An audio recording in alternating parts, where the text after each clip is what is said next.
2021 Uganda general elections and is the known member of the Democratic Party of Uganda. Sebamala's political journey took shape when he ran for office of Member of Parliament to represent Bukoto Central in Parliament and won the election in January 2021. He defeated Uganda's former Vice President Edward Kiwanuka II, who served as the Member of Parliament. Sebamala has previously worked with Zimwe Construction Company before joining Uganda District Local Government as a Principal Executive Engineer.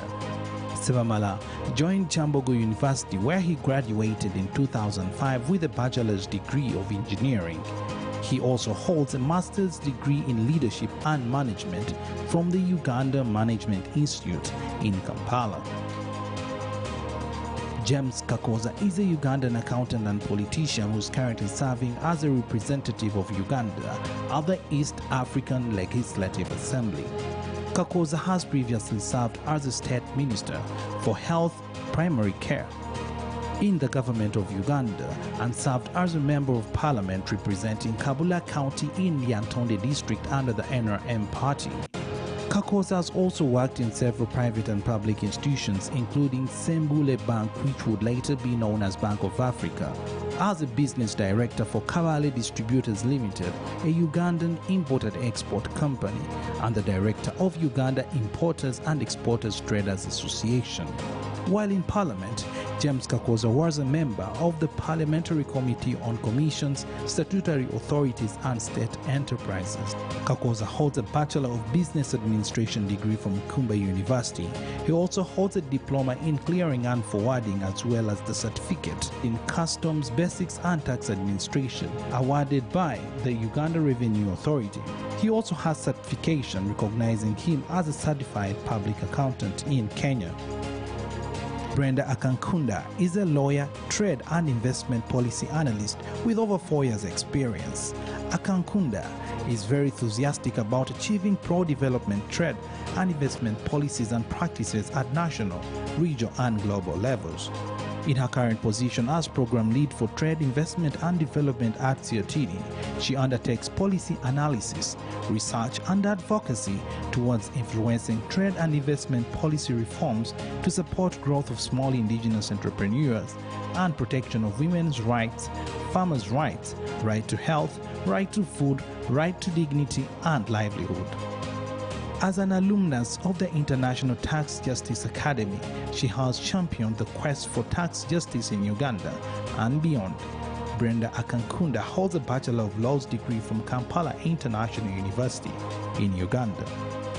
Ladies and gentlemen, our panel tonight.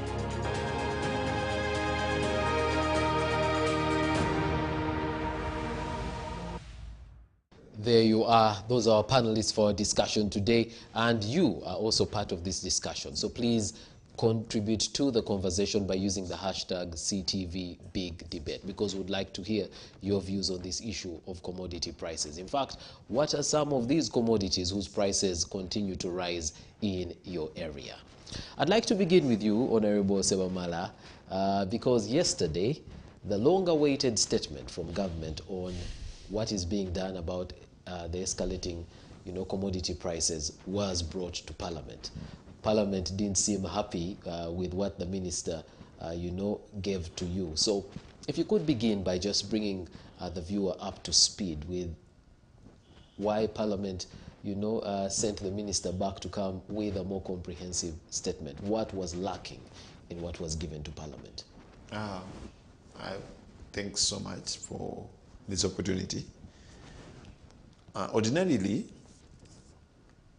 I would like, let me first greet the viewers that I'm happy I'm here, and I hope you've enjoyed the Lent period. We are ending. Easter is on Sunday.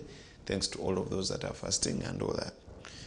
Back to the point. Ordinarily, there are gists of the matter that we expected in the report. There are particular local solutions that we expected to find in that report. If you came up with a report and started telling us of how the commodity prices are up in all over the world, and also started comparing the prices of Uganda vis-a-vis the surrounding countries plus the rest. And based your argument on the fact that the situation of commodity prices is the same all over the country, I mean all over the world, we feel it does not touch the gist of the matter. It is not an intervention to the problems that are affecting the common man today that wants to rise up because of commodity prices. We are talking about, if you come and start telling us you're going to, one of the interventions is to grow more palm oil, palm trees to have oil prices go low in the next 4 years or 10 years. Those are not immediate interventions. We are saying the prices are high today and we want them down today. What interventions is government coming up with? That is what we want to hear. We don't want to hear what you plan in 10 years. We don't want to hear why Tanzania and Kenya and America and the rest are high. Those people have different standards of living, different policies, different tax, regimes and regimes and policies, and those people are different. Even their standards of living are very different from Ugandans. They are very, very different.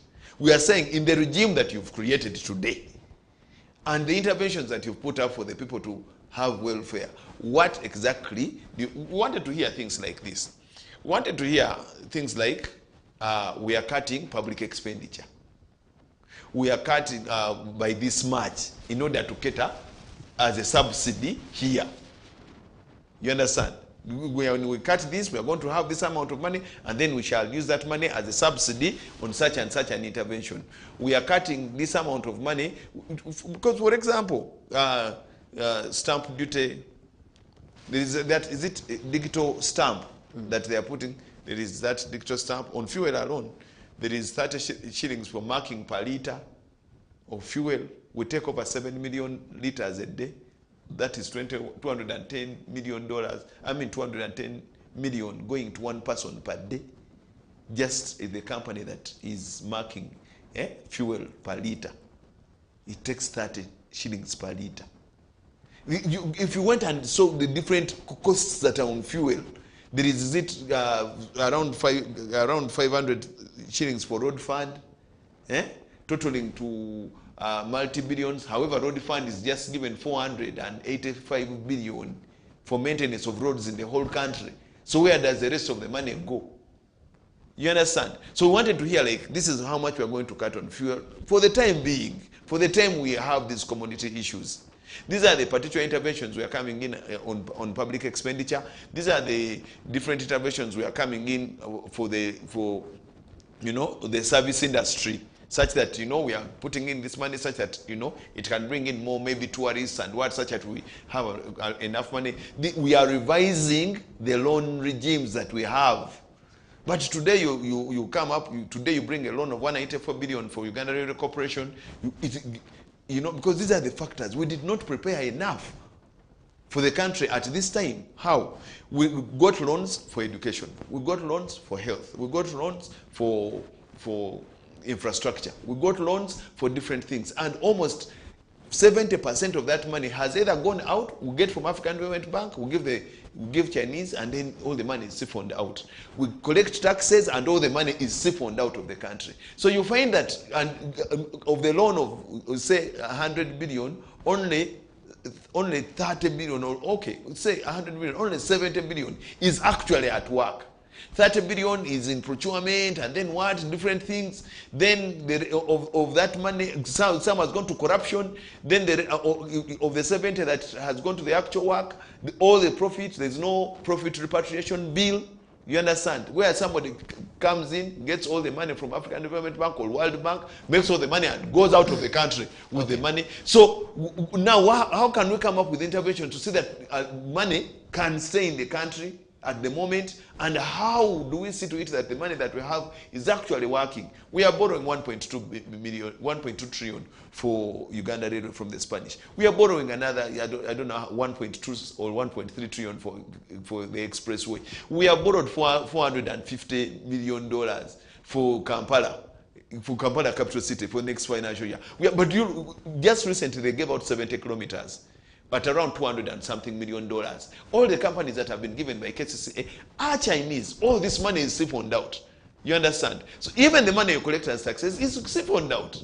But then that means we did not prepare our policies at the right time. We have not, there's a lot of, actually we are causing poverty to ourselves at the moment. So we are saying now, when you come to Parliament and you want to, we are looking at commodities, come and tell us how much we can save and how much money can stay within the country and how can we subsidize for the current commodities that are skyrocketing in prices, and we see how to help our people in the short run, 6 months, 8 months. Then, as we recover, cut back public expenditure. If it means cutting a few salaries, cutting a few travels, and all that, improve the oversight function of Parliament, such that, you know, we curb down on the people that are siphoning money out of the system. Then we see how we can save money in the short run to work on this, such that the common man has you know, money in their pockets. Like I was saying, health and education. If the education sector was working quite properly and people were not taking kids to private schools, that would mean that people would be having money. At least money that they are paying for fees would be with them. If the people are not thinking about the private sector to take somebody, because today if you got sick, before you think of Mulago, you're thinking of the next private hospital, maybe Platinum, maybe where to take yourself. That money would remain with you. You understand? But now, if the service sector is failing, that means all the money, the little money these people have, is dependent on the private sector. And then at the moment, you're not bringing in an intervention of saving, of how they can save or how you can improve the current, you know, public sector. So how are the people going to save and have money in their pockets in the short run? Okay. So these are the interventions we wanted to see with the Parliament, with the minister. And the minister was not really bringing out these things.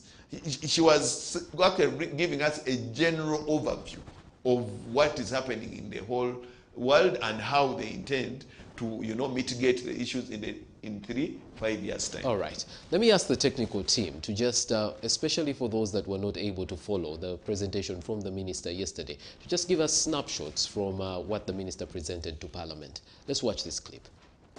Within the period of these events globally, there is also an increase in commodity and services, such as the shipping costs, prices, which have gone high. Honorable members, listen to the report. And Uganda has not been an exception to these events. Indeed, we are currently experiencing some price increases for some products, especially those whose value chains are intertwined with international value chains. But we need to know the specific costs of the skyrocketing prices in Uganda. And as you have heard him talk about the inland transportation of fuel, could maybe mitigate a little bit. So what you need to do, we need the remedial actions. We need the remedial actions. We need the short-term actions that we are doing as government to reduce the prices, the medium term, then the long term. And how do you want us as Parliament to help? The minister's statement is in terms of dreams. It does not address this issue of escalating prices as an issue at hand, an emergent issue that requires an immediate attention and a solution. It should be handled as a state issue, insecurity issue to Ugandans. But when it comes in a longer-term process of seeing how we can first plant palm oil, how we can harvest palm oil, so that we can manage to mitigate the escalating prices.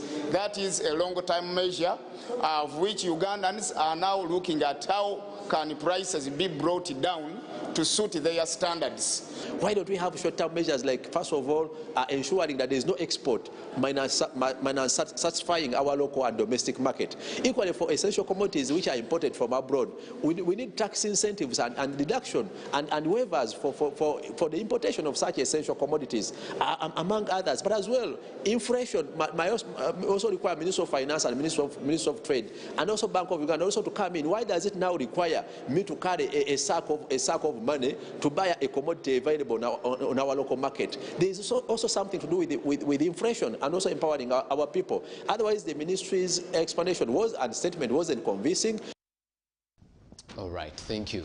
Well, I'd like to come to Brenda. Let me begin with you on your analysis of the escalating, commodity prices, and whether, in your view, government is diagnosing this issue correctly. Because without correct diagnosis, you cannot come up with a correct solution. Thank you, Gabriel, for this opportunity. I think that before we actually get to delve into the statement that was submitted before Parliament, it's imperative that we get to actually analyze and understand why we are seeing these escalating prices. I know that when you try to read through the statement, some of the reasons are actually factual, because when they tell us that it's a global issue, it is a fact. But then what we want to see is how is this addressed. And on the other hand, we also need to look at some of the other reasons. Why are we seeing the escalating prices? For instance, I see the major reason that keeps coming out is the fact that Uganda is a net importer. We depend so much on importing the raw materials for maybe manufacturing some of these important commodities that we're talking about today. And because of that, and then COVID has come in, and then we've also seen the fuel prices rising and how the transport sector has, been interrupted with. It is inevitable that we shall see the prices increasing. I don't agree that maybe the thing we should forefront is like revising our tax regimes, because even if we did, and when we still depend on importing the raw materials for these certain products, then we shall still face the same problem. But I think that it's important as a country we re-strategize and we revise some of the mechanisms. What I want to note to you, Gabriel, is that we've seen like UBOS bringing out statistics of how the prices have increased to like 20%. But in actual sense, that is to us maybe that are seated here today. But the most person that is pinched by this increase is the marginalized person. Someone who can't even afford a bar of soap, that they will just have to keep buying in small portions. Because you do understand that we have some of these regressive taxes like VAT, that if you're buying in small quantities, you find you're even paying more taxes on the certain consumable goods as that one who is buying a bar of soap. So it's an issue that goes back to who is the most affected, who is the most marginalized, and we see these are the people that are affected most by these issues. For me, I think that the best way for us to be able to address this particular challenge, one is, I know government has come up to put out strategies, like when you look at the agro-industrialization strategy, they talk about import substitution. So right now we are saying we are depending on importing raw materials from countries like Indonesia. And they're also putting policies in place that they will only export about 20% and maintain 80%. So where are we going as a country? I think for us it is important that we re-strategize and look at how we can be able to, one, boost our production as a country, because that is actually very key. And a lot of times we've seen government putting up, even bringing certain incentives, like we know we have BIDCO that is we would ideally be expecting to supply the country. Now, in terms where we are having these discussions, palm oil, we understand if you try to do an analysis, they'll tell you that Masaka district is actually at the moment very dry. And one of the reasons they will tell you is how the forests have been affected by these particular palm oil trees. But we are already losing a lot, in my understanding, because one, we are giving tax incentives, we are giving out land. We should be expecting that probably maybe these companies are employing our Ugandans, so they are boosting that. We have done an analysis. We have a case that is in court specifically for Kalangala palm oil plantation, where we've seen workers' rights being violated. So in other words, it is a triple loss. And at the end of the day, now what we are seeing is prices increasing, and the justification that is put out there is because we depend more on importing. So the question is, how are we benefiting from maybe these internal companies that we have, where we have invested a lot in awarding certain incentives, land, tax exemptions, and all that. But also to get back to the point of import substitution, I think, like he was talking about the short-term solutions that we should have in place. I would give you an example. When you talk about like cooking oil, it is not only palm oil that we need. We do understand that we have the potential to grow like soya beans.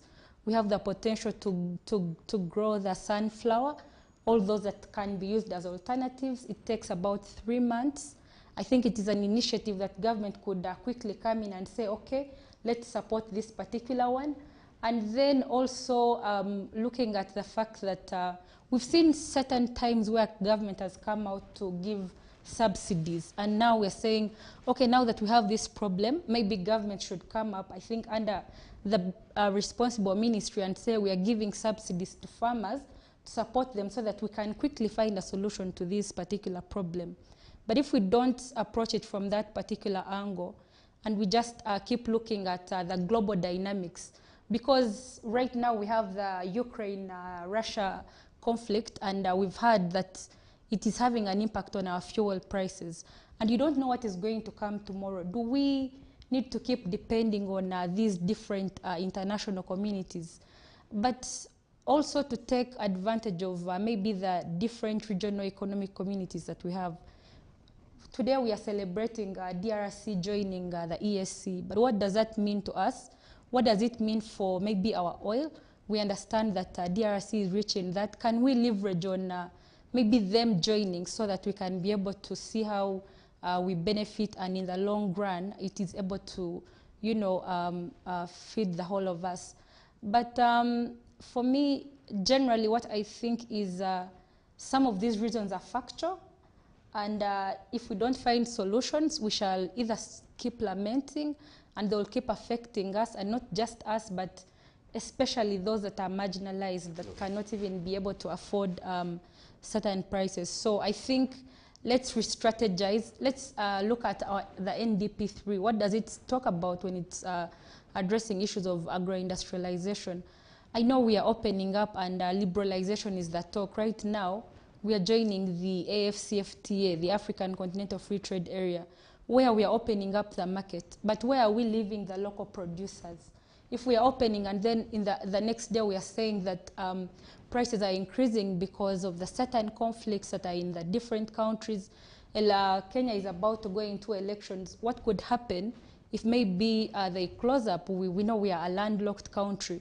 Can we leverage on maybe the other alternatives, maybe the water transport? Can we leverage on maybe boosting our railway system so that we always have alternatives, not just putting our eyes into one basket?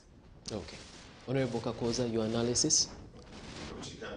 Honorable Kakoza comes in. I want to give you something about the marginalized. I'll tell you that actually the people that have money today are more actually marginalized than the people you're talking about. The calls you get in one day from the constituency, you have over, Honorable Kakoza, you're here. As those people are suffering with prices, it is the members of parliament that are suffering everything. Even if there is a small rise in, they will call you and they'll tell you, you know what, I can no longer afford my fees, I can no longer afford soap, I can no longer afford sugar. And you actually, there is no reason why you are telling them that you don't have the money. So even when they are marginalized and they are feeling, you also become marginalized. Because all right, let's hear. We need to hear Honorable Kakoza's. By the time someone raises a phone to means they are really feeling the pinch. So you can't say you are the most And I'm saying, marginalized. now at the end of it all, even you, Even you no longer have Yeah, even it's to true, feed it your cuts own across. people. All right. Because you're catering for them. Honorable Kakoza, your analysis. Yeah, of course, there is no situation which is permanent. But once a challenge comes to you, it tests your ability and your capacity to contain, and you come out of it.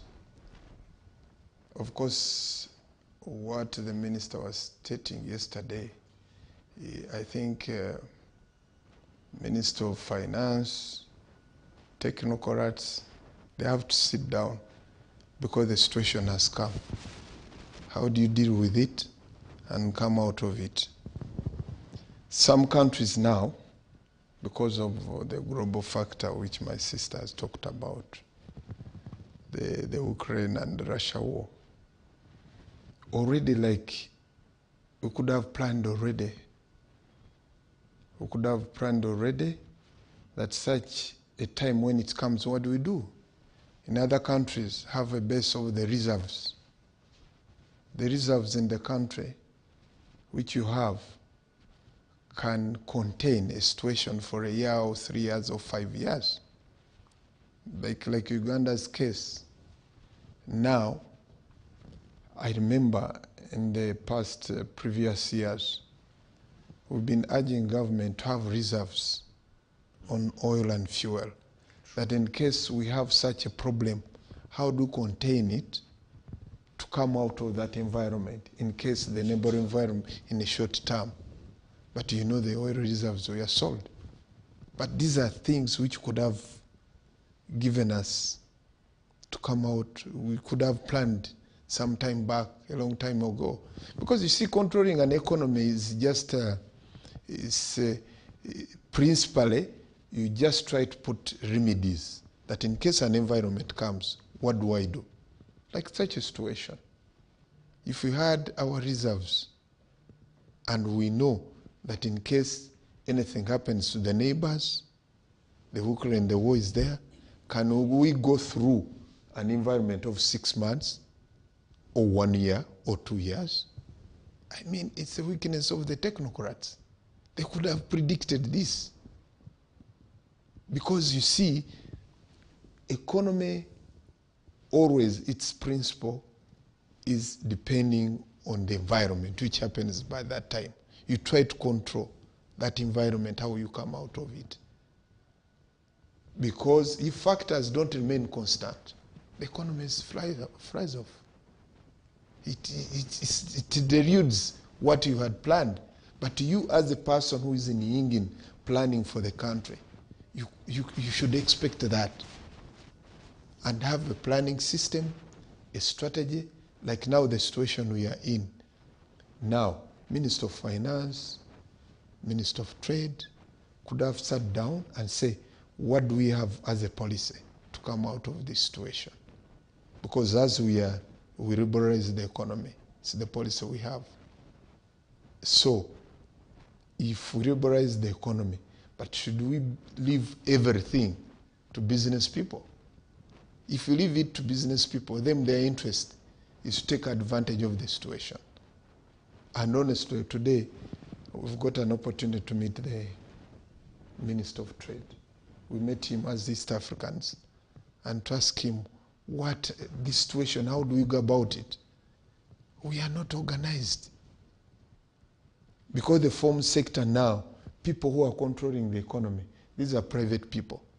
Them, their interest is money, to make profits. And there is no way you government who doesn't deal with business, you'll control the prices. No, but a strategy could have been there and say, okay, what is the major component that can fuel the skyrocketing of prices? It's fuel as a major component because it affects in production, in transport, in everything. So now, if you had a reservoir that can contain for 6 months, 7 months, which we used to have, which you no longer now have, we privatized. But this situation is not happening today. It happened some time back. It could have been a lesson for us to strategize. So really, I think the government must come out and sit down and know where we want to come out of this situation. That there is very concerning because these prices have not just started going up. These prices have been going up for a while. Because even as they gave the analysis of the increment between, November and, February, and then looked at the increment from 2021, February to 2022. For example, when it comes to cooking oil, the increment is about 77%. If today we are still talking about Ministry of Finance and Ministry of Trade should sit and discuss and come up with strategies, honestly, what is government doing? Of course, this is what we are saying, that each environment, it could have been a lesson, that it helps you to know that in case I face a problem, how do I come out of it? It's not this skyrocketing of prices. It has not started today. It has never happened. So it could have been a lesson to us that in case such a situation happens, what do I do in the short term, in the medium term, and the long term?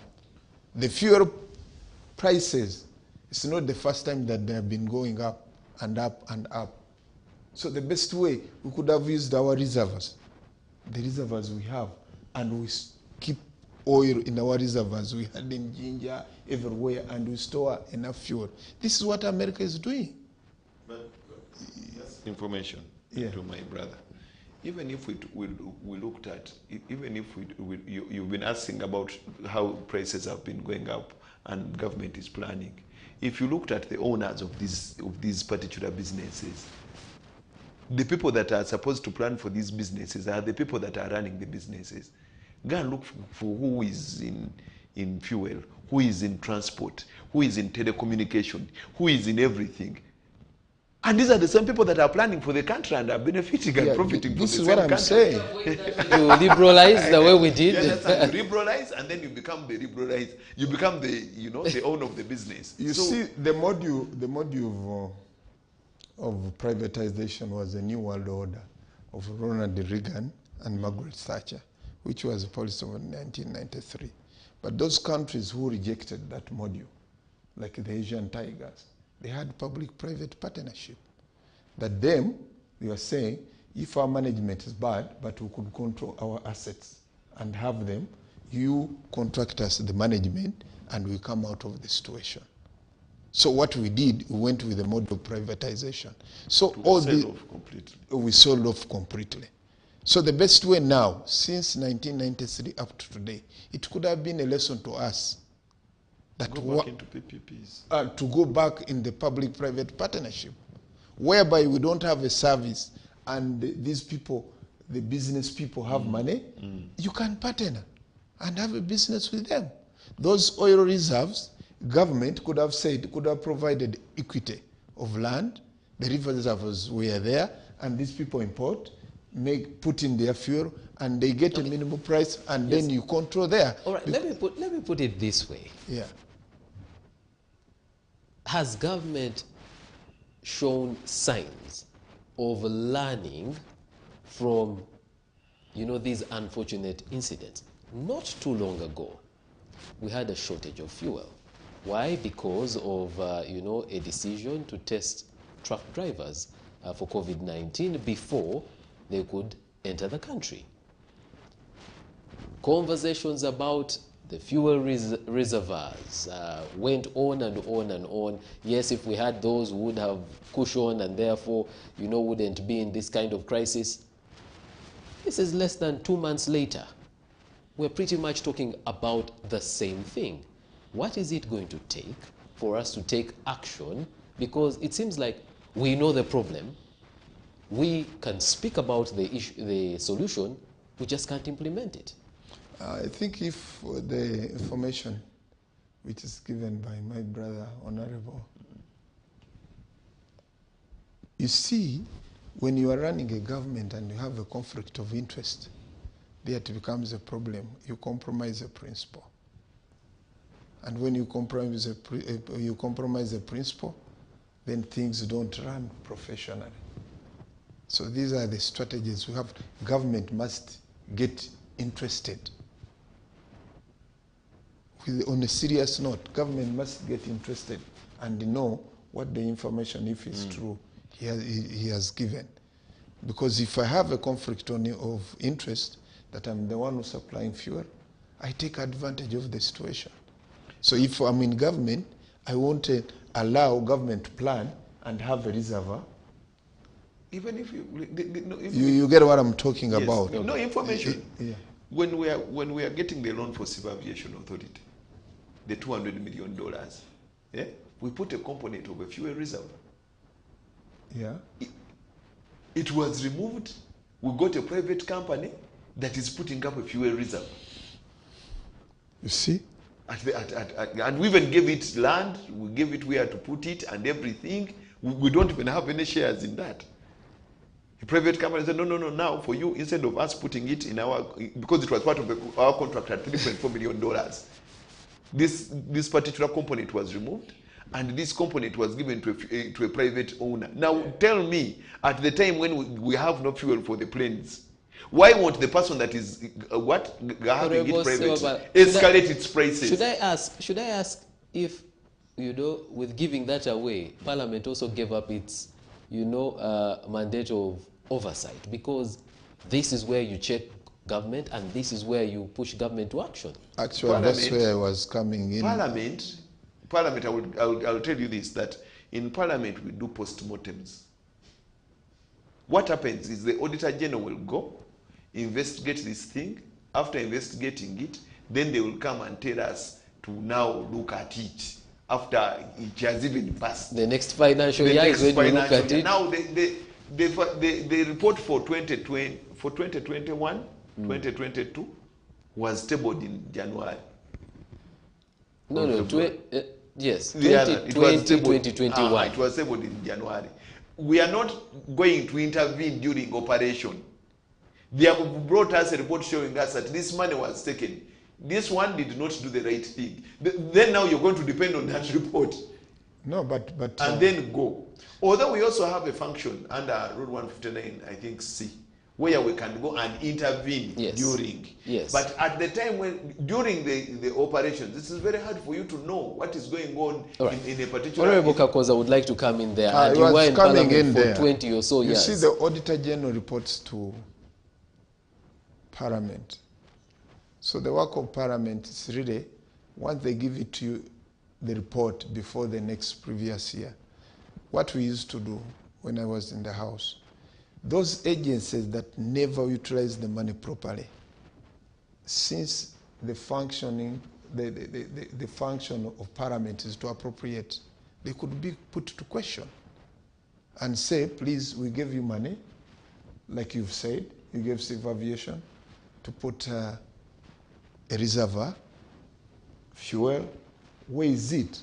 You as an agency coming to request for more money, you stop there. I would like to come to Brenda, but on that, yes, whereas the vote, Parliament appropriates, yes, and this money is going to the ministry, the permanent secretary can actually reallocate that money, and they don't actually have to come back. No, according to Public Finance Management Act, it doesn't know. There is a percentage, a component, which stops to reallocate that money, not until you come back in the House. Yes, that's when you're taking, but the problem, a significant amount. The gist of the matter, I think which that, my brother, that clause is being misused. Yeah, the gist of the matter, government should get interested that if you are given a loan to play and you have a conflict of interest, you are not supposed to be in that position because you not do that role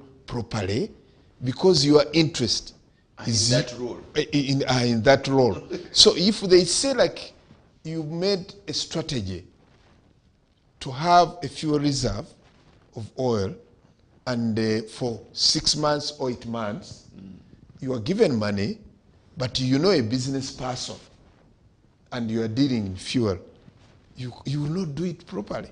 So the government, if that information given by my brother is very true, so that's where the interest of people, of government, looking, supervising and monitoring should go and monitor and do. Because this skyrocketing of prices of fuel as a major component in transport and whatever, this is not the first time. I remember when Miguel was the Minister of Energy, we used to tell him and say, please, the situation cannot be permanent all the time, but you should always predict, in case anything happens, what alternative do you have? In such a situation today, I expected the Minister of Finance, the Minister of Trade, to say, please, we are going to revise, because now you're in the budget. We are going to revise the tax policy. We are going to do ABCD in a short term, and they will say that these prevailing costs to business people, we can provide a subsidy. This is governments, that's what other governments have done. America have done it. All right, that's what other governments have done, and Brenda, I'd like to come to you because Siatini, you know the S and the E is there for Southern and Eastern Africa. Your organization analyzes these things, not just for Uganda, but you know in the East African region, in you know Southern Africa. How are other countries, and we cannot go into detail, very broadly, how are other countries handling this situation? Because we've agreed it's a global situation. Before I get to that, there were two issues that my colleagues talked about, an issue of the PPPs, and you also asked a question on the oversight role of Parliament. I want to give you a scenario of Lubowa Hospital, which I understand is under a PPP. We've seen a scenario where Parliament has actually come to understand what is actually on ground, and they've been denied access. That is Parliament trying to, you know, do its oversight role. Yes. And then two, we are saying it's a PPP, and now we are saying let's maybe focus on the PPPs. Meaning they also have an issue. It's important that we get just information. Even before we go to that point of Lubowa, look at the agreement that we made with Lubowa, where you say we have given you land, we have given you a loan, and we are also giving you the patients. And in the event that we do not meet the number of patients that you're supposed to have in the government will pay an extra. However, we have also given you a guarantee to borrow 1.4 trillion shillings to construct.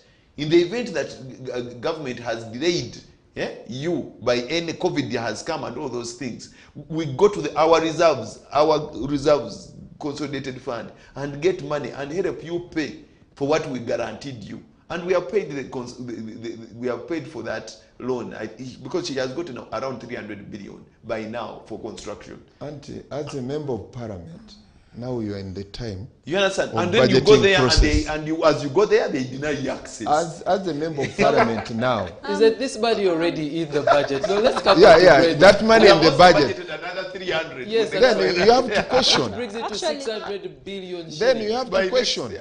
You have to question. I'm glad that you're not bringing in the coffee issue here. No. I was actually coming to that. Now you want to bring in the coffee that notwithstanding, I think it's important to consider an aspect of investment audits, because we cannot run away from the coffee issue.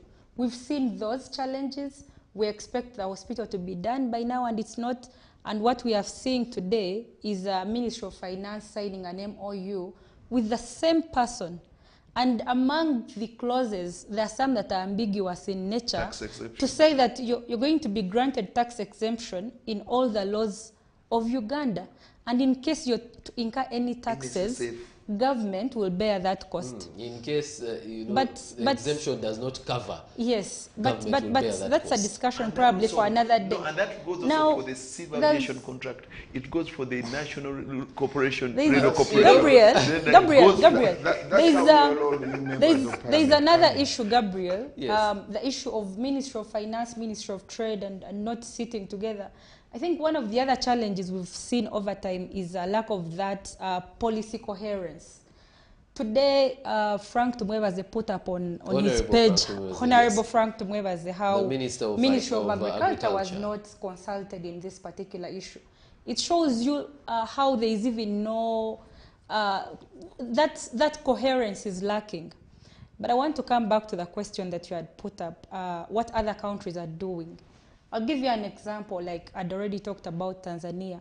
We've seen Tanzania coming out to put, to cap the prices of their commodities.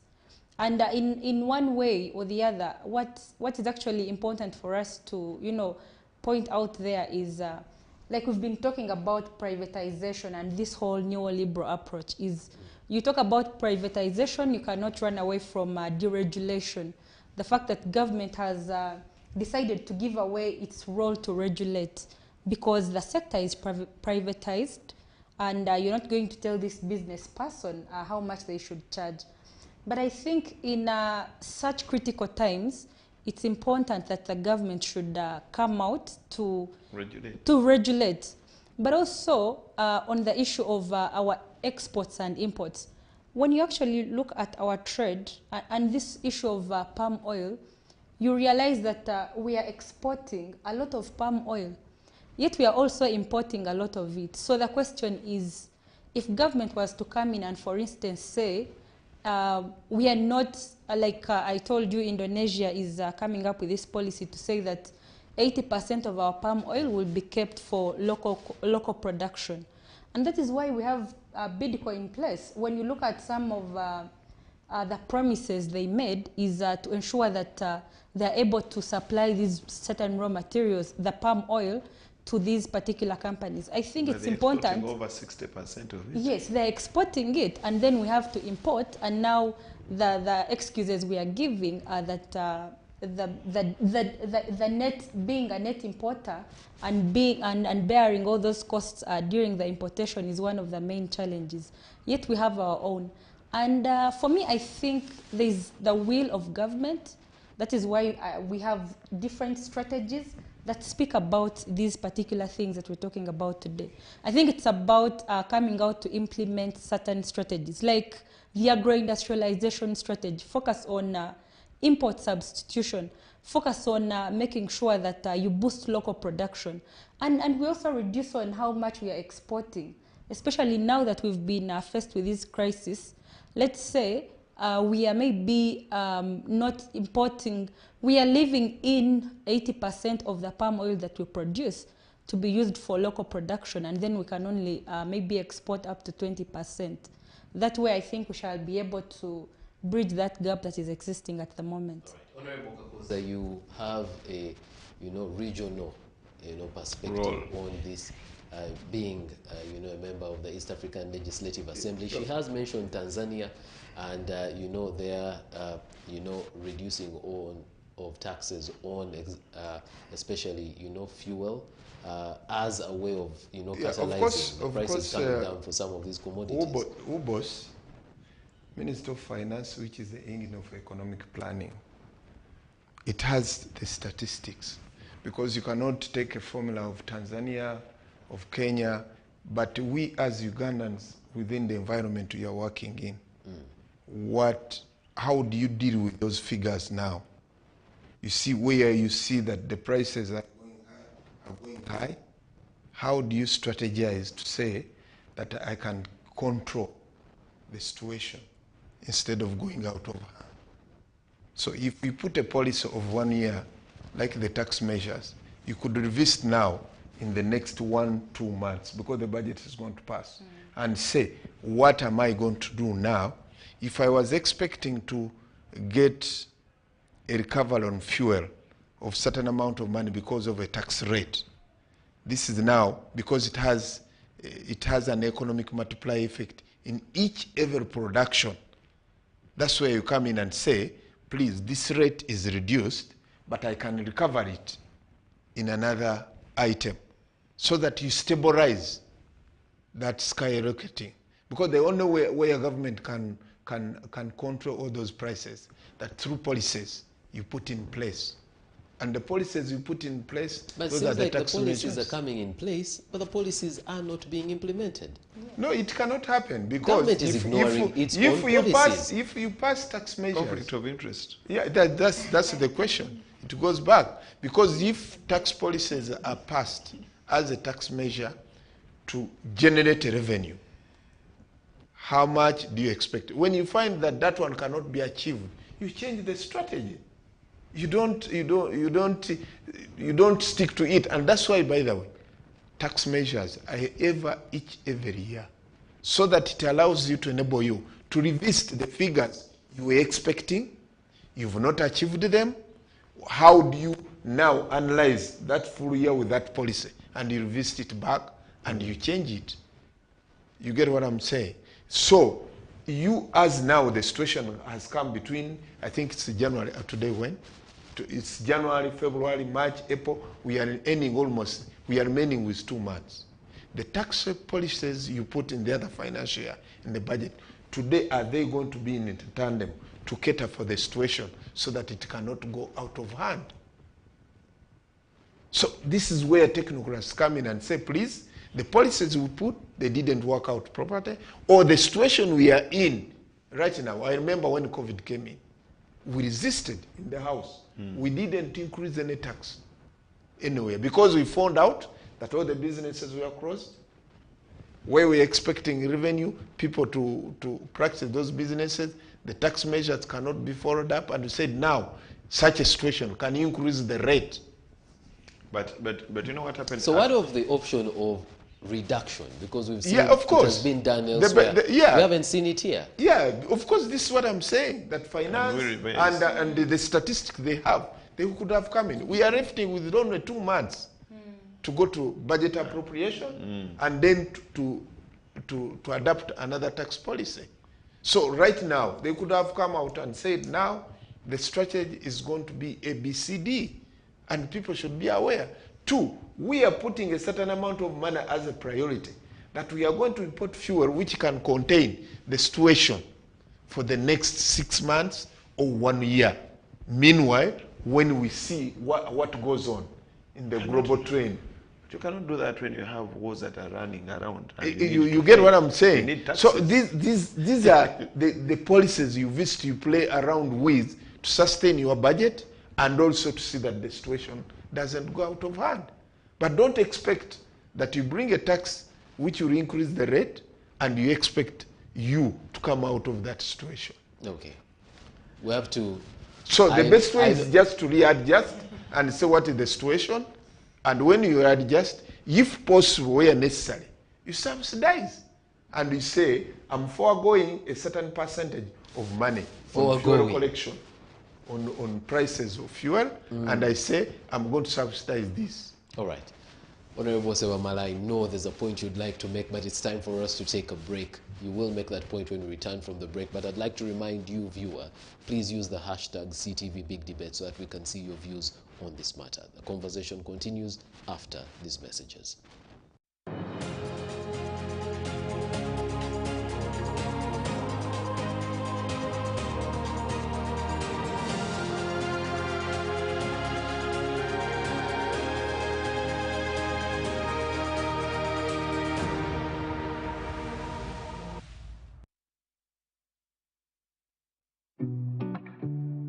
CTV is now on StarTime. You can now catch all your favorite programs, our daily comprehensive news bulletins, and so much more on StarTime's channel number 248. Stay tuned for a world of endless possibilities. CTV. Don't blink.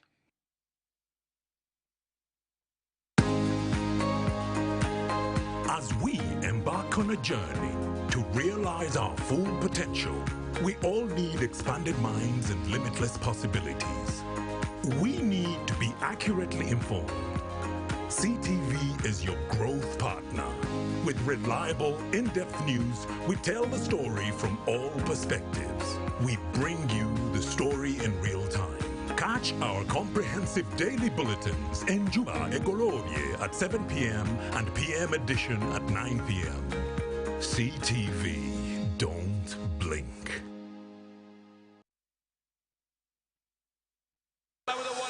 Love sports?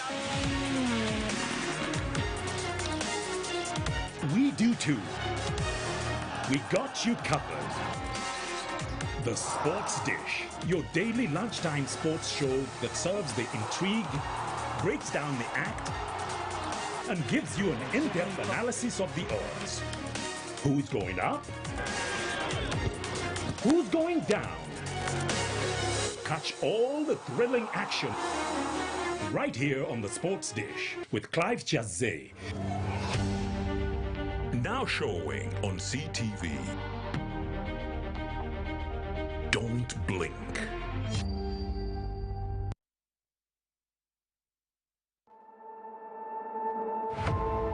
We entertain you. Ngawe tukuwate. Amanyesha mimanja omubwati President Birabiri Mukaga akabonero kote. Nanga wento na Aliyah Nafuka, you can call me Aliyah One, but tikutemo olwaleero. Naye tubasuubiza ntugenda kubanga tuli mu bitundu ebyenjawulo. Ani yayambadde obulungi kakoye ki akazze ku mulembe ne gown ya black erina tiara ya black. Tiara. English of my kind. Tiara. I feel the beat. You feel the beat? Yeah. Olwokuba bakutwe ekigendo oba ofiringa the beat. Show bagiyita situations ko ground. This is a buffet kyoyagala kyolyako. Beerako ku CTV totemya.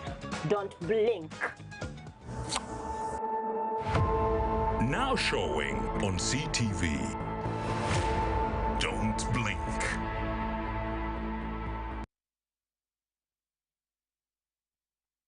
Mahatma Gandhi famously said, "Be the change you want to see in the world." We all have the power to change the way we feel about ourselves, others, and the world at large. The Impact is an interactive, social, and empowering platform that showcases how different change drivers have transformed community livelihoods. We bring you real-life stories of hope, resilience, change, inspiration, and bringing stakeholders to account. The Impact. Now showing on CTV. Don't blink.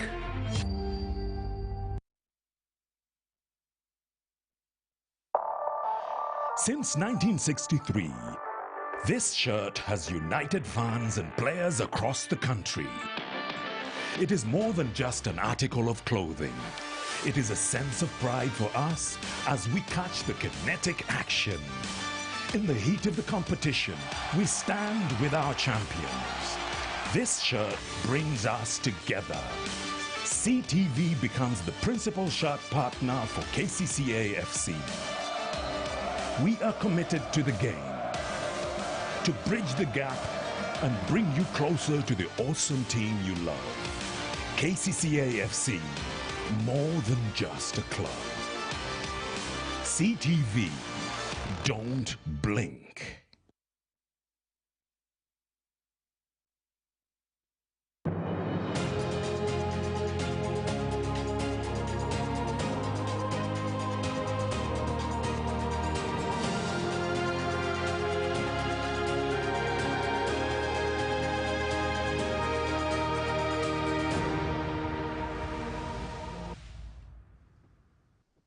Welcome back from the break. Thank you for staying with us here on CTV. This is the big debate, and today we look at the solutions to the escalating commodity prices. Our three guests are Brenda Akankunda, who is from Siatini, where she's a trade policy analyst. The Honorable Richard Sebamala is the MP for Bukoto Central Constituency, and the Honorable James Kakoza. He's a member of the East African Legislative Assembly, but he served in Parliament for almost 20 years. It was 19, right? Yes. The Ugandan Parliament, 20 years, where he represented Kabula. It is also Parliament. Kabula County. Very soon you people will be voting for them to go back to Yala. But he was Kabula County member of Parliament.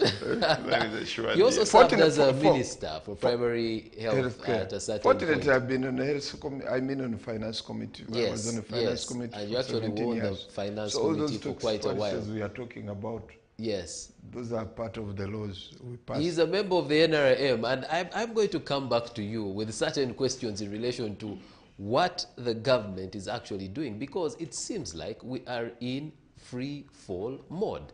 But Honorable Sebamala, there are things that you wanted to comment on very briefly, and then we ask Honorable Kakoza. No, for me, I wanted to comment about the tax body, URA. And in this, with no offense, by the way, because I'm a taxpayer and I'm a businessman with a TIN number and all that. But you look at the people, because this is a time when we need a lot of taxes. This is a time when we need a lot of taxes, such that we can, we can cater for our, our needs, the subsidies that we want and the rest. But if you look at how they are, what do they call them? Tax waivers that have been given to the different companies. You get sick. But it's not URA that gives these waivers. I'm telling you. No, but I'm telling you what is happening. Okay, maybe the minister will give the waiver or will send. But if you looked at the government, the companies that have been given tax waivers are those that actually are investing here and have a lot of money. Then you look at which people have been given, which people are swindling taxes instead. If you looked at, I was here telling you about UCC, and I was telling you DSCB shows the same things every day. Why not have subsidies for these local televisions, such that you put on very many programs educating people on what to do. You understand? And there's actually a local content quota in relation to broadcast. Yes, but then you find other people showing the same content year in, year out. And then UCC is quiet. And then the tax body is also very quiet. You look, if you went to telecom companies, you can even feel sick. Somebody puts on, a unit today, it is charged the tax, and then it drops immediately. Or as you're calling, it drops. You call again, it drops. The tax body is counting, and it has not come back to, look at why. There are companies that actually bring in new parts as spare parts. And very many things that are happening. So the tax body is also partly to blame for whatever is happening. All right. So what I'm telling you is there are many things that are going on. This nation has very many issues that need to be settled for us to go back on track. You have set up my question to Honorable Kakoza. No, before I set it up, finally, as I'm telling you, we need to go back on the drawing board. Find how much we are investing in this country. If we are investing 44 trillion every what? Every financial year. How much are we reaping? What are we seeing on this side? We have borrowed. Then, okay, now what do we have this side? How much are we getting out? 20 or so trillion. No, but we borrow. We invest the 23 or 24 now to 27, and then we also borrow. We borrowed 4,200 billion for COVID. I think what are people now? Do we see people getting richer? Well, the good thing is, in Parliament, you've asked for how that money was used and whether it has actually stimulated. Said that money should not even be questioned. but in all fairness to viewers, I think let us put it clear that in all fairness, URA does not put a policy. For them, they implement the laws which are passed by Parliament. It goes also back to the Minister of Finance, which deals with the policy. And once that policy is dealt with, it's brought in Parliament. The Parliament should get much interested in all these tax measures, because according to how they stand, the laws, how I know them, they are a government. Anywhere, even a Minister of Finance has no right to waive a tax. But when they bring tax exemption, you get interested there. I remember in the previous Parliament, where finance was exempting a company which is dealing with the electricity, I don't remember, I stand to be corrected. It was going to be exempted for 30 years, not paying a corporation tax. And Parliament resisted. And we said, no, if you want, because they had tricked us and said that the price unit of electricity will come down if we exempted them corporation tax. We said, okay, it's fine. But all the 25 years are many. What we need to do, let's give you just only 5 years to find out whether the price of every electricity unit will come down. So Parliament, you have the powers. If Minister of Finance comes What and of the ones that don't come to Parliament? For example, yesterday there is no Parliament way, was talking about... according to the tax regime, and the Constitution is clear. And where, I think okay. 152, something like that. Yes. And the Article 93. It's just finance brings those laws. They are put to the relevant committees.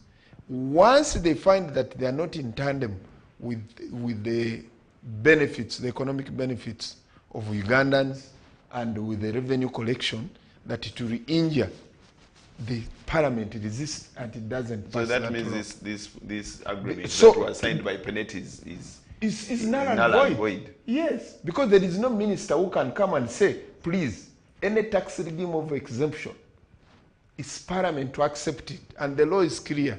It says if a minister wants to exempt in it as a policy, in a law, because you remember, in an agreement, you must bring a statutory instrument.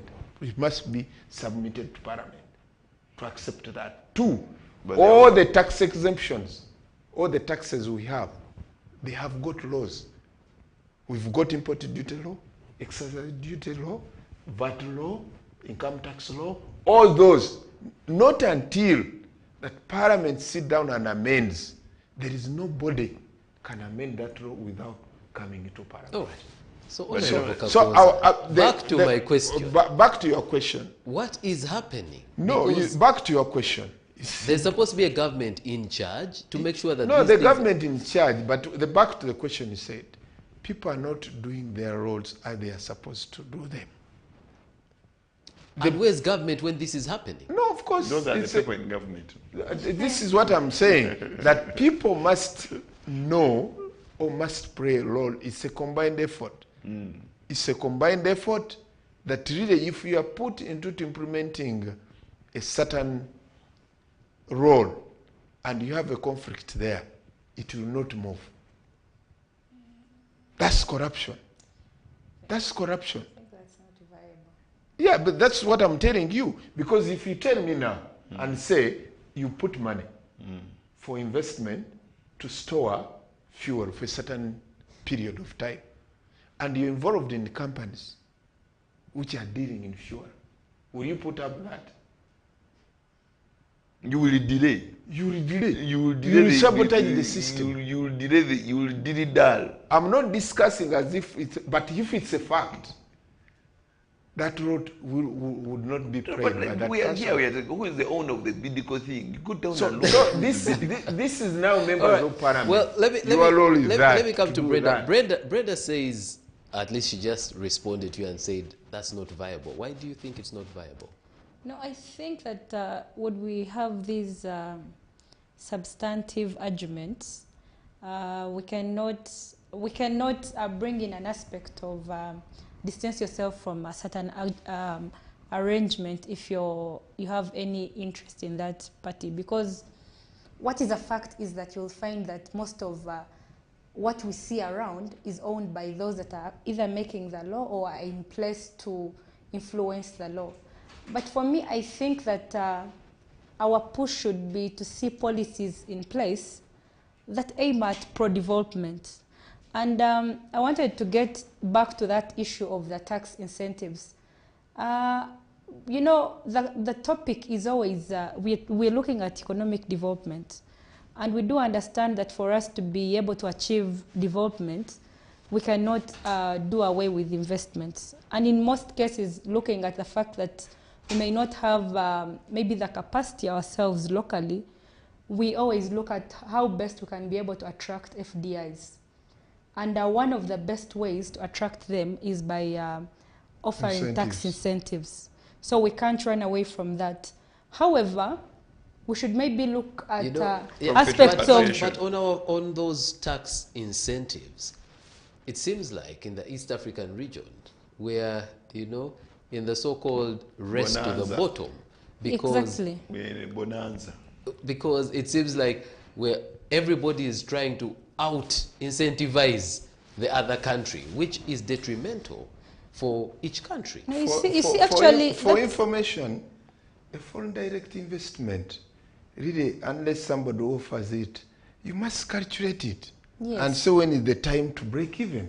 You cannot tell me that I should give you an incentive not to pay a corporation tax for 20 years.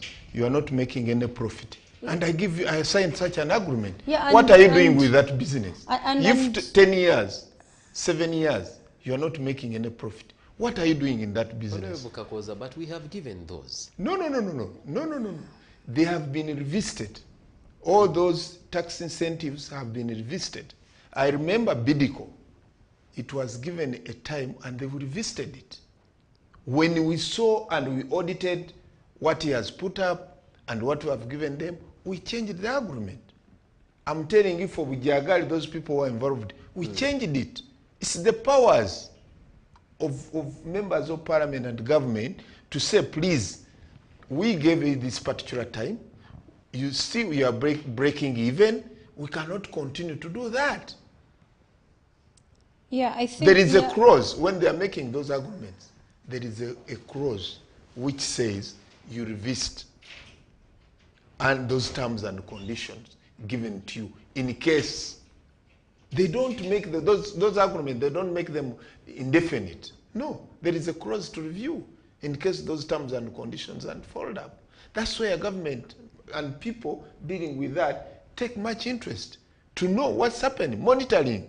If we gave you 15 years and you told us that the unit of electricity is going to come down to 0.8 or 9.8%, and we gave you an incentive for 15 years, why do you still follow that agreement? This is where I'm saying that these guys who are dealing with the negotiations, there are those clauses that they have to revisit those agreements. But that is no way. Let me drive my point home first. Let's allow Brenda to make her point. You know, sometimes when you're in a space that you're the only lady, you must always... The point can disappear. Don't bring it. But the point is, I entirely agree with Honorable Kakoza. Yeah, we do have to give these incentives so that we are able to attract the FDIs. But it is so important that we also get to audit and examine those incentives so that we do not have in place what Siatini usually refers to as harmful tax incentives. But also, to add on that particular point is most times what we've seen in these investment agreements that we make, you realize that most of them are skewed towards protecting these particular investors. And that usually leaves out the host states, but also the communities themselves. Like most instances now, when you look at the Kalangala palm oil plantation, to take as an example, you realize that even when you look at the agreement, most of what the agreement talks about is what are the obligations of the investor, how is the investor protected? And that is why over time we've seen even issues of human rights violations. We've seen land grabbing taking place because people are chased away from their land and land is being given to the investor. And a lot of violations keep coming up, and they're as a result of these particular investment agreements. And that is why we've actually always put out a call to the responsible bodies like Uganda Investment Authority, Ministry of Finance, that are responsible for these investments. We understand and respect that we need investments in place to promote sustainable development. But can we regulate them as the government? Okay. Can we put in place policies? Like, I will just give you a quick example. We have the investment code. Can we have a clause in the investment code that speaks about the protection of human rights for the communities so that it's not just about what the investor is achieving, but rather how we can have a win-win situation. The investor gets the profit, but we as a community are also able to benefit. Right. But just a quick one. One most important thing that I think can even address this particular issue is when we are talking about these foreign investments, can we advocate for joint ventures? Because one challenge, one challenge we've always seen in place is we bring in these investors, give them the tax incentives. When the holiday is done, that Honorable Kakoza talks about, most of them will repatriate everything, and then go away. And unfortunately, you get to hear ministers actually telling them, yes, you can. No, somebody comes in as Zain, they have a tax holiday, they switch to maybe Airtel, then the other day they switch to Warid, then the other day this one sells to this one. Yes. And you know, you find that one company is sold 7 times. You come in as AfriCell, the moment you are given a tax holiday and it is over, you go. You come in as another, maybe Smile. You finish, you go. You come in as free something. Right. Those are just examples you're using. Just examples. I'm just giving examples. I'm not saying that. But you find that all these companies, this one buys from this one after getting a tax, holiday. Then this one comes and buys from this one because it has gotten a tax holiday. Then that is what is happening. And somebody is siphoning a lot of money and, selling airtime, MBs Actually, and everything. Just a quick one that has just come back to me. We talked about the issue of the free market economy. But if you actually get to realize, if you maybe walk to a supermarket, check out what is the price of a bar of soap, go to maybe a shop within the business center, go to maybe a different community, maybe the Antonde or wherever, you realize that price is actually different. So even when government maybe, I am saying, if government came up and decided to cap the prices, right now we cannot be sure to determine or just follow the UBOS statistics and say, this is the actual price. Because if you visit 5 shops today, you're going to realize that there are 5 different prices. So the question is, what is actually what is behind it? For me, I think it's because of this whole free market and everyone has economy that where liberty. The forces of demand and supply Exactly. determine. Yes, everyone determines. But we should also not leave out the issue of competition and consumer protection. I think it's at this time when now Ministry of Trade should actually understand how urgent it is for us to have some of these legal framework. It seems like that law is finally going to come. Yes, we are glad. We are glad that it has. That Parliament is making. We are glad that it has been included in the budget framework paper. But we hope that this can be fast-tracked, and we see, because like we had a competition bill for quite some time and nothing was done. We hope that now that it has been put to the floor of Parliament, we can be able to see it being worked upon, because it is very important that we get to regulate some of these particular issues. But if we are having in place contracts like the one we are just seeing for the coffee to set up a processing plant, I can assure you that this will only lead to monopoly, and I don't know why it's going to leave out even the local investors or the farmers that we have in place. It's not yet confirmed that the agreement. Yes, that is. So yesterday, one of the questions I asked is, has the Ministry of Finance denied and this also document? Minister of Agriculture and since it was, denied. the Ministry of Agriculture has clearly said, we had nothing to do with that. It was, finance. I think, let me put across this point that really people, the viewers, can understand it. I think we should do, now the model of liberalization should be revisited. And once it's revisited, we've learned we have to make a SWOT analysis where we've succeeded in joint ventures. You can see in electricity where we put a joint venture. Now we've managed. You can see where government provided an equity to these roads, expressway. Now you see that service, that's a joint venture. So we should now, the people who are dealing with the economy in this country, they should go now to look at those where we've succeeded and we've done better, rather than now keeping it to whom it may concern, so that everybody, whoever comes, that does whatever he wants and leave it. Because now, if you like a policy of buy Uganda, build Uganda, Bubu, there is a local content policy that when you are coming here to invest in here, the employment must be with a certain percentage, and the company which is coming in to invest in here, it must follow those laws. And once we deal with those policies, and then we see that we can fit in our environment as Uganda, I think we can make the problem always comes back to implementation. That's the big question. And that implementation is not as you hear implementation. No, the implementation, the point behind is conflict of interest. But we also have fishermen. Yeah. The moment you have a conflict of interest so it's okay. to implement a certain law, you won't do it professionally. There are some aspects I'd like us to touch on even as we start to draw to a close. Commodity prices, increasing, have partly been blamed on people hoarding. Those who actually have some of these commodities hoarding so that the price can go up because, again, demand and supply. The supply is low. It increases the demand. It means the price goes up. Then you sell at a better price, and we have seen, I'm just reading about Kenya taking action in relation to a certain fuel, company doing that. And, if the report here I'm reading is correct, they've asked that the managing director be, deported because of using these kinds of policies in order to drive up price and their profit. Why it's the information? Why Kenya is happening like that? The government has in a hand in those reservoirs. It has got a certain share in those reservoirs. It's not a private-owned thing. The government has some shares. Yeah, let's revive that.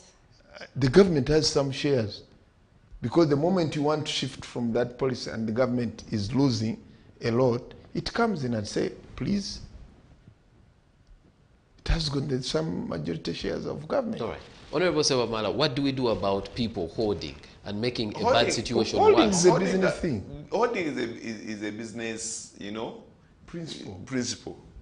It has happened for sugar. So should Parliament look on as this happens? And that is what I'm telling especially you. For commodities that are essential? That when you have those free market economies and liberalization and all those things, then you do not have any policy to stop these people from holding whatever they're holding. He'll tell you, for me, I have my things and I'm not selling them. So what is the problem? I have my sugar. I have decided I'm keeping it. You understand? I will sell it in the near future. I have an order. He can say, I have an order to produce this much. In case it is not taken, I will then sell it off. You understand? So we need to improve the policies. This has happened in this market already, especially with sugar. It has always happened with sugar. Sugar skyrockets by 500 shillings almost every year. It goes up to 4,500, then it comes down back to 3,000 or 3,200. Almost every year that has been happening. And who is hoarding these things? Who is going to those factories and buying in bulk? Actually, they are not even hoarding. The factory is producing. Somebody goes to the factory, buys all the sugar in advance, pays maybe 10 billion, buys all the sugar and puts it in one place. And then as you go to the company to buy sugar, to the factory to buy sugar, they tell you we don't have sugar. Why? All the sugar has been paid off. This person has paid off money in advance. And he has ordered all the sugar. And as soon as there's no sugar in the system, he comes with a price of 500 shillings higher than a bag from maybe 90,000 to 130. From 130, it's short to 150. Actually. You understand? But it is a particular individual that goes to the factories, buys all the sugar that is in the factory. So the factories are not hoarding. It is this particular individual that has hoarded. The traders go to the factories find their orders there that have been, they are booked 1 billion here, 2 billion there, 3 billion there, 4 billion there. They put in their stores in Namande, and in one go when there is no sugar in all the market for like 3-4 days, they bring in with a new price. And then they will make money in the short run, maybe 1 month. This man doubles his money. From maybe he has invested 10, 20 billion, he has gotten 25 in 1 month, and then prices normalize again. This is what is happening for those that are rich. It isn't even hoarding. Even the fuel, this is what is happening. Somebody has their free reservoir, they get all the fuel, they go and buy, because by the way, in Mombasa, you find that we are using almost the same reservoir with all these companies. Here you see different names. Yeah. Rubies, what, but when you go to Mombasa, you find them purchasing from the same reservoir. So somebody comes, gives a lot of money to the reservoir, he brings in over 300 traders. As these other people are going to buy, they have nowhere to buy. At the end of it all, this one releases the fuel into the market at once. at an increment of 200 shillings or 300.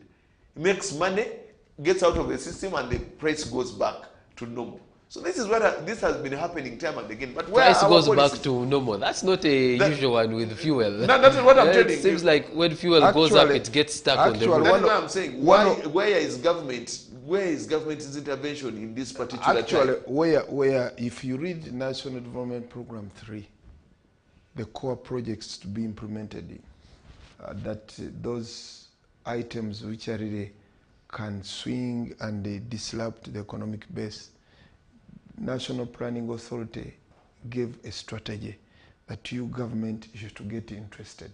Like if I give you an example, like the sugar, the opening of the sugar where we are buying shares, which is that one in is that at Yak?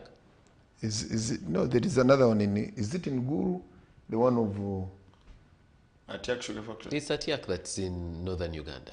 Opening up the factory for the other lady where the government is buying shares.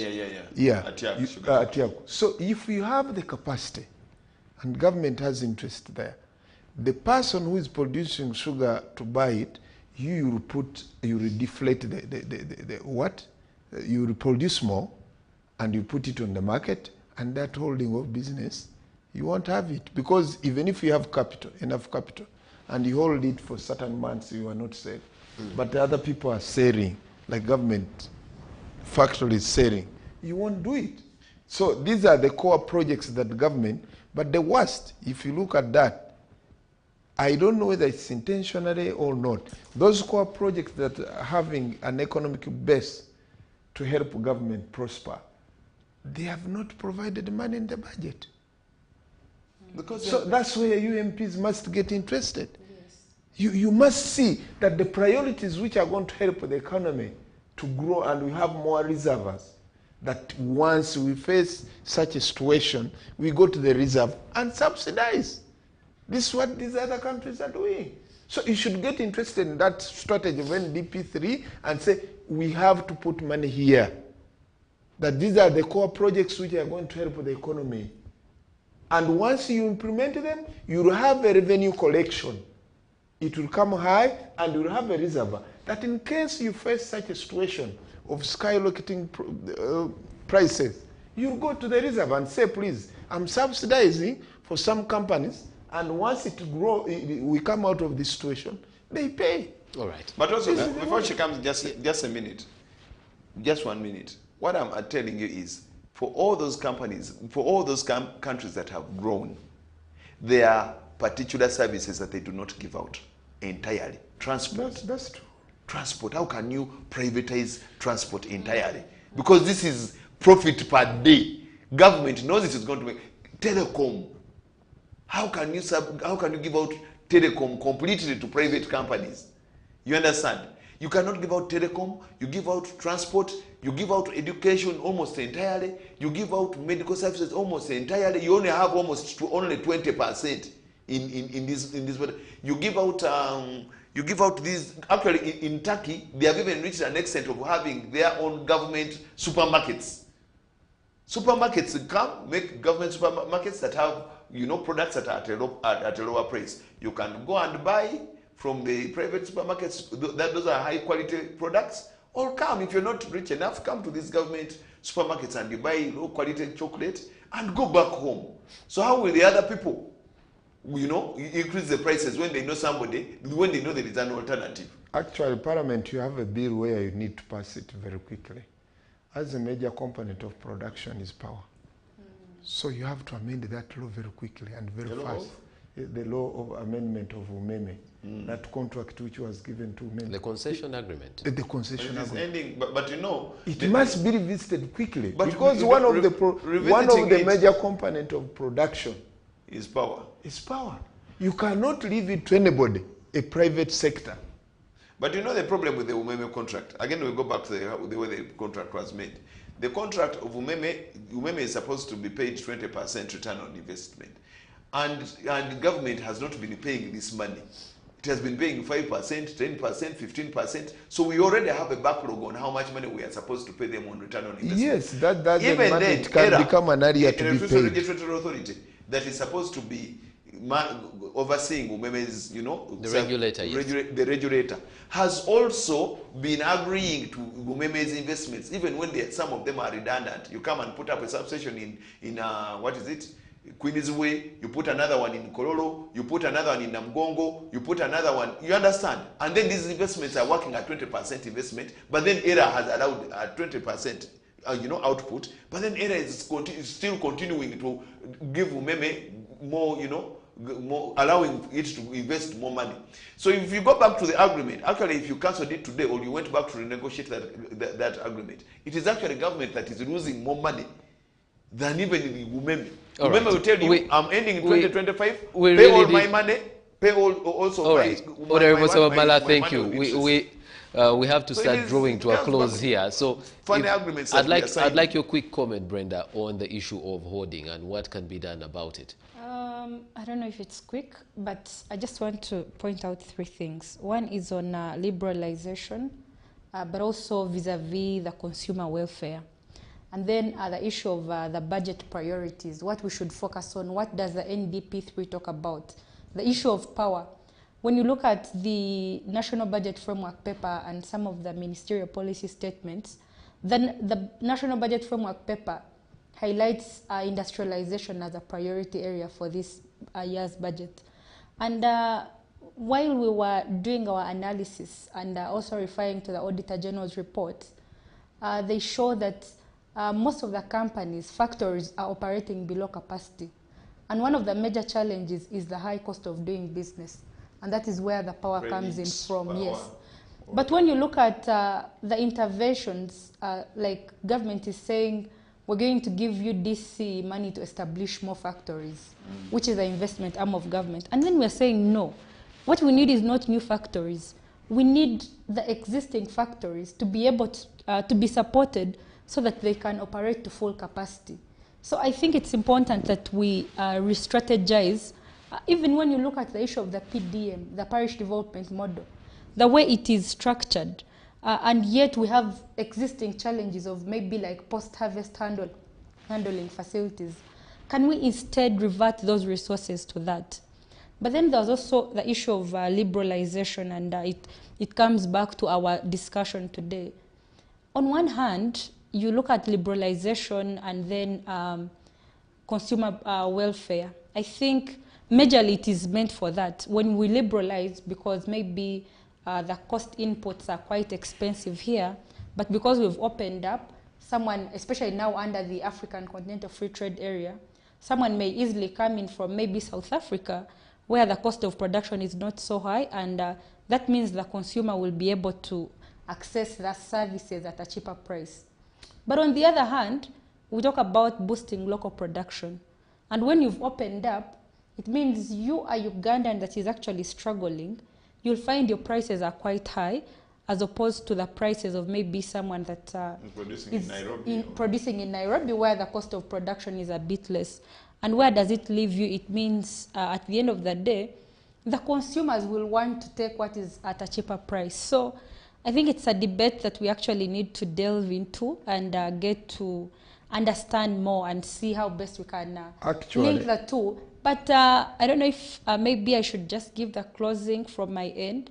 I will come to you for the closing. Okay. Do not worry about that. Actually, the information we have within the East African community, that one of the advantages of Uganda to be competitive advantage than other countries, if you support the agro-processing industries, mainly on agriculture, ours is 40%, that the cost of production is very low than Kenya, than Tanzania, because then when they are going to go to produce a project like in agriculture, they are depending on fertilizers. Our soils are still fertile to extent of 40%. You don't use artificial, but the major component of that value addition within the industry, you have to deal with the power and access to credit.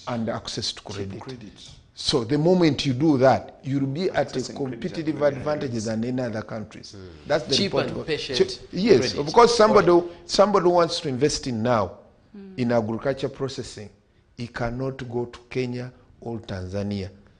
the only destiny is Uganda. But the whole impediment is one, that component within the industrialization, which is power.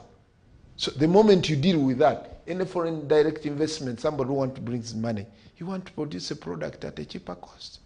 And since now the market is open, in Zaire you are targeting about 70 to 60 million people. What now Kenyans have done are very shrewd. Them they are already advanced. They are there. Uganda is just still keeping quiet. They have gone to Congo. Yeah, they're already in Congo. KCB as a regional bank, Kenya Commercial Bank, is already there.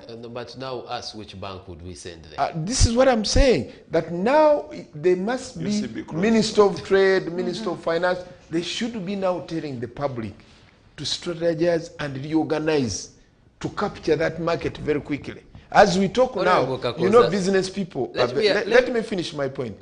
Today the business people, those people who are interested in business, you see the Chikubo used to have, it's no longer there. It's in Arua. So this is where government should come in and say, please, this market is opened up, these are the procedures, these are ABCD, into an organized way.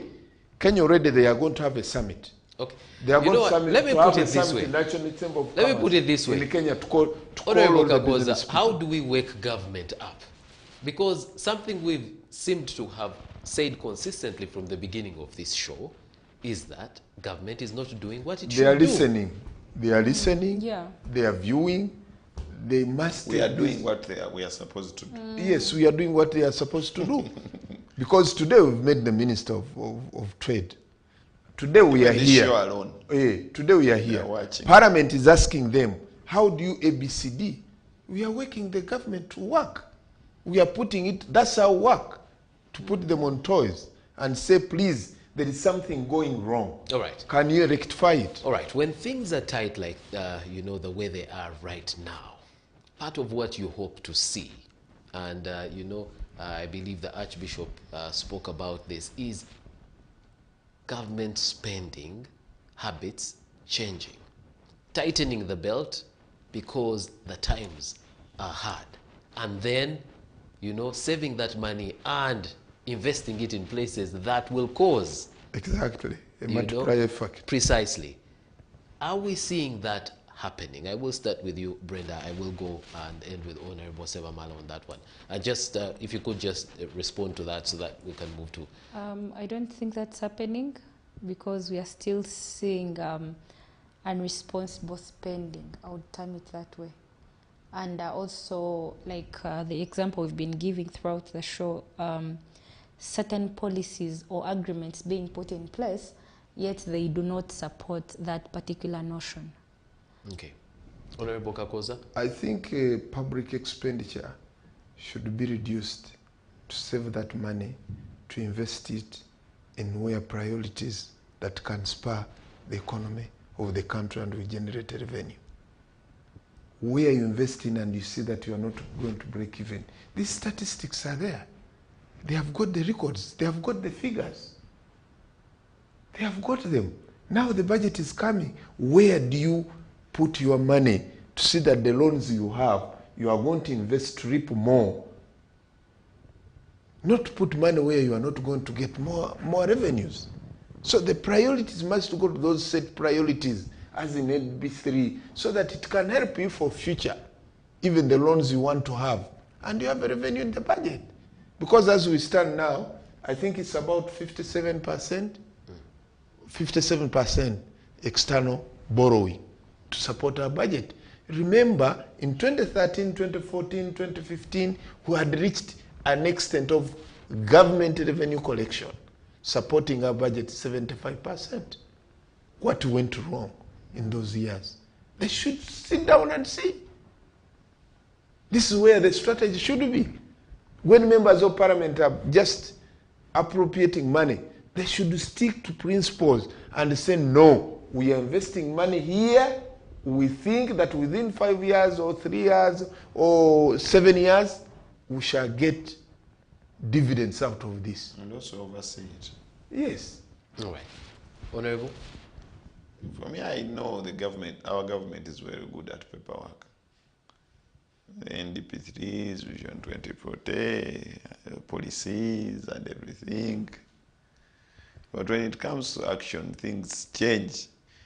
Even in their own manifesto, they preach something else, and when it comes to work, you don't even see a bit of what is in the manifesto at all.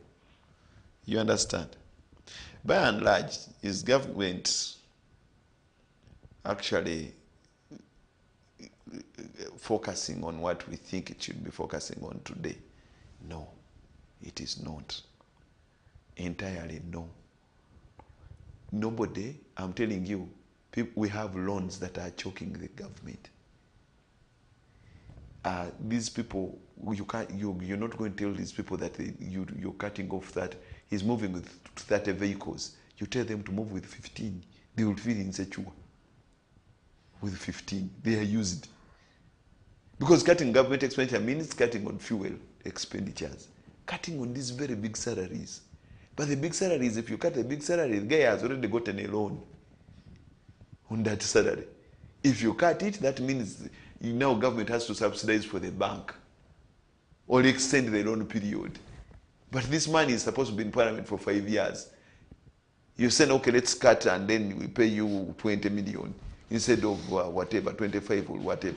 Then at the end of it all, the bank is expecting 25 every month or 22 every month. This money will not even remain with the coin. You understand what I mean? Then if you tell these people to cut down on the trips abroad and everything, cut down on the trips abroad, do everything and put them in terms of the policy and what government said they're going to do, those now trips the Archbishop says not there. No, the Archbishop says, isn't this the time to cut down, to tighten your belts and count down on government expenditure? You understand? Now, if we are looking at cutting down on government expenditure, what are we going to cut down on? Repairs. These vehicles all need repairs. They need fuel, external trips, salaries. Because this is government expenditure. Workshops, and they do virtual workshops. You understand? They do virtual workshops and all these things. It goes back to conflict of interest. Somebody says, now, I've already planned in my budget, if we have a workshop in such and such a hotel, and this number of participants, the accountability is this, and this is my share. For you, you're saying you cut down on the workshops and don't go out. What is that? But why do you appropriate that money? That's what I'm saying. Then you come to Parliament, which is supposed to be doing oversight. Me and you know that the money for oversight is even not there now. Even the money to go out and make the proper roads. These people passed the oil bill without even ever looking at an oil pipeline and its effects. And you understand what I mean? They didn't even go out for benchmarking. They just anything. They just shut down, came up with a law, and we even don't know the environmental effects of a pipeline. So there is no money for oversight. Okay, not that there is no. Very little money for oversight. Very little money to go out and get to know the actual, such that you pass the actual, and somebody is saying, no, cut down the expenditure. Okay, we have cut it down. And now what is the multiplier effect when we cut down the money and the money is in the basket? Where does it go? Where does it go back to the common man? Because that is also another thing. We cannot tighten our belts. But when the money is in the what will they say? They say now there's somebody that needs to be compensated land. People are struggling, let's put it under land fund. Money will go to the land fund, and when you go and ask them, where is the money that we put in land fund? We compensated a village somewhere. When you go where they compensated a village, it is a swamp. I think there is a lot of things that are supposed to be done for this government to come back to order. I think there is a lot that is supposed to be done. You have to control the leakages. Yeah, you have to control the leakages. You have to control the leakages. Actually, if you control the leakages, money will be there. Okay. Well, the ministry... And if Parliament is properly facilitated, especially for oversight, all right. The ministry... Honorable, you see the budget for Parliament, that's a statutory body that does, if you budget all your activities, it touches to the consolidated fund. There was that 40% cut that was set across the board, and Parliament cut, especially on the committee. They mainly cut on the committee activities. Yeah, that's what they ended up doing. But that becomes unconstitutional. All right. But it was a cut. Yeah, that's And recently the minister says he doesn't have money for parliament. No, it is. Well, for finance. All right. That's why Article 85 of the Constitution. We have to move on. We have to move on. That's The Article ministry, 85. the And that's ministry, what we are telling the them. Ministry that it is of not the Ministry of Trade will It is be not returning to constitutional. Parliament tomorrow. In fact, what the Speaker decided to do is escalate this beyond the ministry to the office of the Prime Minister, so that the Prime Minister can coordinate all the ministries that have to, have input in relation to the plan that they have for dealing with commodity prices. I will start with Brenda again. What do you hope will be given to Parliament tomorrow in order to show that we are now moving in the correct direction? Maybe not what I hope, but what I would want Expect to see, or what I would expect to see is one, first of all, for this ministry to come up with the short-term solutions. All right. That we've mentioned some of those, but also to see how we can be able to use this as a chance to reflect and see where we've not been doing well, but rather look at how we can be able to re-strategize, and then also look at how we can focus on maybe investment in areas that have forward and backward linkages. And I think if that all is captured, then it would create at least a good shape that would lead the discussion on how we can be able to address this challenge. Okay. Honorable Kakosa? Of course, for me, I think it's a wake-up call. Really, that really people who are dealing with the economy of this country should insist on principles of strategizing and planning ahead of each every situation. The situation which we are in today, it has never happened. Why do we allow it to happen again and again and again? So the remedies must come now, and strategize and say, in case of anything, let's solve this for better.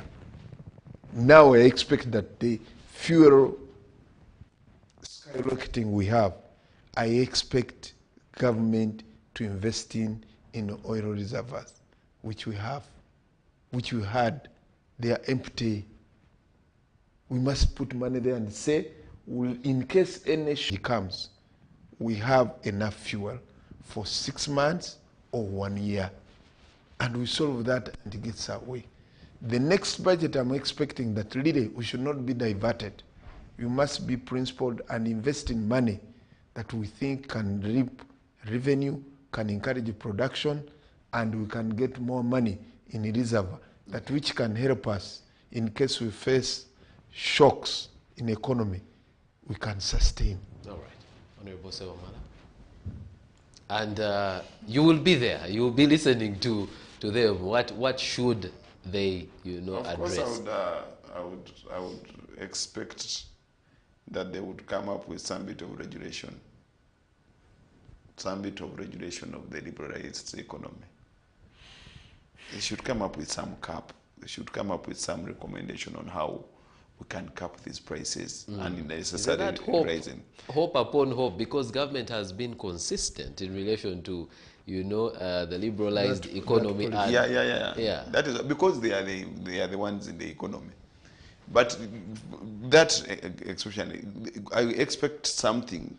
I would be very comfortable if something came up as a regulation upon these skyrocketing prices. However, there should also be an intervention on subsidy for those particular commodities that people are shouting about. They are shouting about soap, cooking oil, and fuel.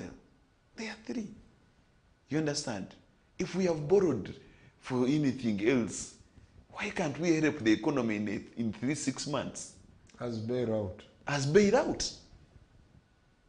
In just 3-6 months, why can't we help we borrowed money here over the COVID season. We borrowed money after, I told you we borrowed up to 4,200 billion. This is one of those rare situations in the country that are going to lead that have a multiplier effect. You understand? To education, to health, to very many other things. So tomorrow I would expect them to say, I think government is coming in with an intervention to subsidize for ABCD, such that you know, we can control short term, 3 to 6 months. Okay. Then we go back to normal. Okay. Maybe finally, I would expect that tomorrow we don't see a state minister. We see a minister, because this is, we see the full cabinet. minister Yes. of trade. This is, by the way, for your information, that minister of trade is a real business person. And that's the minister you were meeting today? We are meeting today. His arguments were really clearly and proper, that he needs to be helped to put a legal framework, how to regulate these other people in business. There is no competition law. how long that's what I'm saying. And Parliament has showed us they can expedite the handling of laws if the need arises. Well, now they will send it to committee for 45 days. Competition law. It's actually already being discussed. Yes, that competition law will help to put certain measures and regulations on some of the businesses. All right. We're out of time, so I'm going to allow each of you maybe a minute or so for a parting shot. I will start with Honorable Kakoza. Thank you for hosting me here. It's my first time. I've not been here. And also viewers, we've been trying to make an input of what is happening in the country. And thank you for listening to us. All right. We have not done better. We hear more from them. Brenda? Yeah, thank you so much, Gabriel, and thank you to my colleagues. I think for me, there's a lot that needs to be done. And as Siatini, being a research arm, we are interested in these particular issues, like the issue of the competition, and the only commitment we can make is that we are ready to support in terms of feeding in with the research that may be needed. Honorable Sewamala? Thanks, Gabriel, for the show. In a special way, of course, I would want to thank my colleague and senior member of Parliament for coming for this particular show. It has been very educative. And for meeting Brenda. Siatini, I think we need to use more of Siatini. And I don't know whether you're in touch with Parliament. Because, yes, they are. Because, I mean, they need to, you know, you have a lot of information.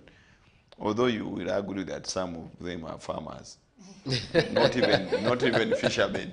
But on the whole, I would want to wish the people a happy Easter. It is coming in on Sunday.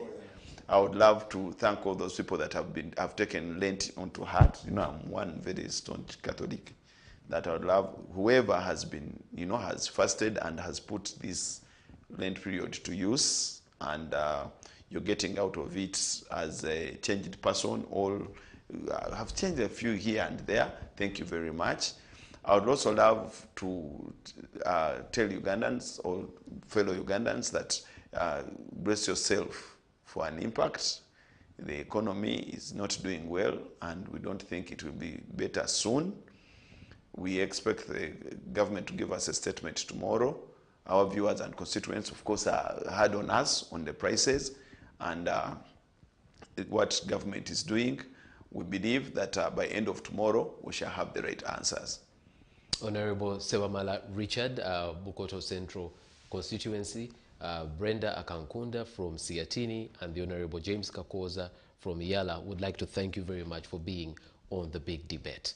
Dear viewer, thank you for joining us for this edition of the show. The next time we have an edition of The Big Debate, it will be after Easter. So I'd like to wish you a happy Easter. Remember to reflect on Christ dead and resurrected for you.